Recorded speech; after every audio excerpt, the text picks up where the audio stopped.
အိတ်သာဆိုတဲ့သဘာဝလေးကမှတ်ထားနော်ကိုက30ရှိနေတယ်ပတ်ဝန်းကျင်ကတစ်ချက်ပဲရှိတယ်ဆိုရင်အဲ့ဒီအိတ်သာမဖြစ်ဘူးအဲ့ဒါမှတ်ထားကိုက30ပဲရှိတယ်ကိုဟိုဘက်အိမ်က100ရှိနေပြီ1000ရှိနေပြီဆိုရင်အဲ့ဒီစိတ်ကလေးပေါ်လာပြီပဲဗုဒ္ဓမြတ်စွာကလည်း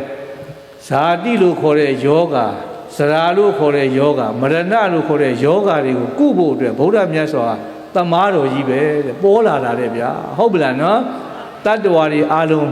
တတ္တဝါအားလုံးမှာစွဲကပ်နေတဲ့အဲ့ဒီအနာယောဂ3မျိုးကိုကုဖို့အတွက်ဗုဒ္ဓမြတ်စွာပွင့်လာတာဒါကြောင့်မို့ဗုဒ္ဓဘာသာဝင်တွေဖြစ်ရတာဘလောက်တော့ကံကောင်းလဲဆိုတာအဲ့ဒါကိုမှတ်ထားကြဖို့နော်သုတ်တန်တနေရာမှာတတ္တဝါတွေကနော်ပုဂ္ဂိုလ်တယောက်ကရှောက်တာတပည့်တော်တွေဟာတဲ့ကိုကျမ်းမှာစိတ်ချမ်းသာစွာနဲ့ဘဝမှာနော်ဟိုပျော်ပျော်ရွှင်ရွှင်ချမ်းချမ်းသာသာနေခြင်းရတယ်ဗျာမနေရဘူးတဲ့ဆိုလိုတာကတော့ဒီ30ပုံတွေကလွတ်ချင်တဲ့ပေါ့လေဟုတ်တယ်မလားမလွတ်ကြဘူးဗျာအဓိကအချက်လေးကတစ်ခုတည်းပဲငါတဲ့အမှတ်ထားနော်ငါဆိုတာကိုပြောတာကိုပြောပြီးရင်ငါလင်ငါမယားငါသားငါသမီးဟုတ်တယ်မလားငါအိမ်ငါခြံသူကနေပွားသွားတာအဲ့ဒီငါကိုအခြေခံတယ်ဟုတ်တယ်မလားအဲ့ဒီတော့ဗုဒ္ဓမြတ်စွာကတော့အချက်လေး2ချက်ကိုညွှန်ပြထားတယ်နော်အိတ်တာတဲ့နံပါတ်1ချက်ကလောကမှာလူသားတွေကစိတ်ဆင်းရဲကိုယ်ဆင်းရဲနေကြရတာအဲ့ဒီအိတ်တာကြောင့်မို့ပဲအိတ်တာကြောင့်မို့ပဲနော်အိတ်တာဆိုတဲ့သဘာဝလေးကမှတ်ထားနော်ကိုက30ရှိနေတယ်ပတ်ဝန်းကျင်ကတစ်ချက်ပဲရှိတယ်ဆိုရင်အဲ့ဒီအိတ်တာမဖြစ်ဘူးအဲ့ဒါမှတ်ထားကိုက30ပဲရှိတယ်ကိုဟိုဘက်အိမ်က100ရှိနေပြီ1000ရှိနေပြီဆိုရင်အဲ့ဒီစိတ်ကလေးပေါ်လာပြီပဲဆိုတာတော့ကိုယ့်ရဲ့သားနေရင်အဲ့ဒီစိတ်ကဖြစ်လာတာကိုကရိုးရိုးပဲအောင်နေဟိုဘက်အိမ်ကကလေးကဂုံလူတွေ2ခုပါတယ်3ခုပါတယ်ဆိုဖြစ်လာပြီဟုတ်တယ်မလားအဲ့ဒါတွေပဲဗျာမှတ်တာအဲ့ဒါအိတ်တာတဲ့ဗဟိတကိုအာယုံပြုတယ်နော်ပတ်ဝန်းကျင်ကို तू အာယုံပြုတယ်အိတ်တာတဲ့အဲ့ဒီတရားကလည်းဗုဒ္ဓမြတ်စွာတော့အဆိုးဆုံးပဲအဲ့ဒါတွေကြောင့်မို့လို့လူတွေကကိုယ်ဆင်းရဲစိတ်ဆင်းရဲနဲ့ဘဝမှာကျင်လဲနေကြရတာနောက်တစ်ခုကျတော့မစ္စရိယတဲ့အဲ့ဒါကြဟောလို့ဆုတ်ကင်ထားတာသူပိုင်ဆိုင်တဲ့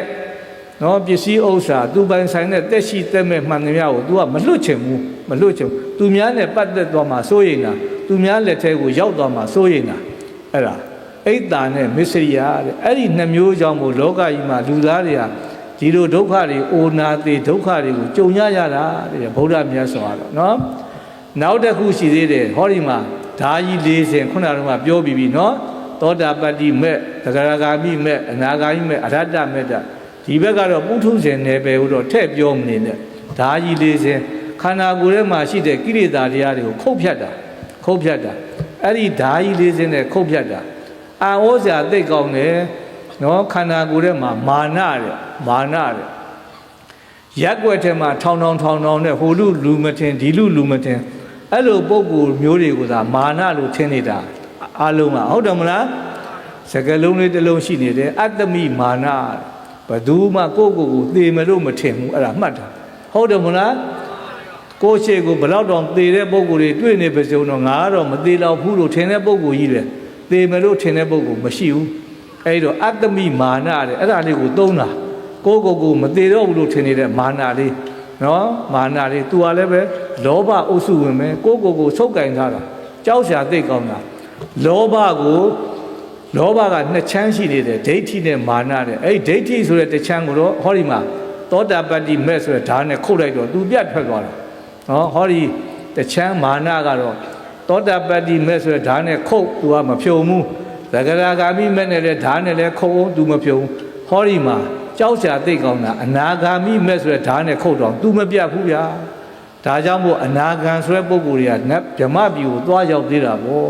ကာမရာဂကိုပယ်နိုင်တာကာမရာဂကိုသာပယ်နိုင်တာဘဝရာဂကိုမပယ်နိုင်တဲ့အတွက်သေရင်နောက်ဘဝရောက်တာဟောဒီမှာနောက်ဆုံးဖြစ်တဲ့အရတ္တမက်ဆိုတဲ့ဓာကြီးနဲ့ခုတ်မှ तू ကဗာလဲပြတ်သွားတာနော်ဘဝကုံသွားတာပေါ့အဲ့ဒီကြိုးကြီးပြတ်သွားလို့ဘယ်တော့မှထပ်ပြီးတော့နောက်ထပ်အပင်မပေါက်တော့တာအတ္တမိမာနကတိတ်ကြောက်စရာကောင်းတယ်နော်ခန္ဓာကိုယ်ထဲမှာကိန်းအောင်နေတာ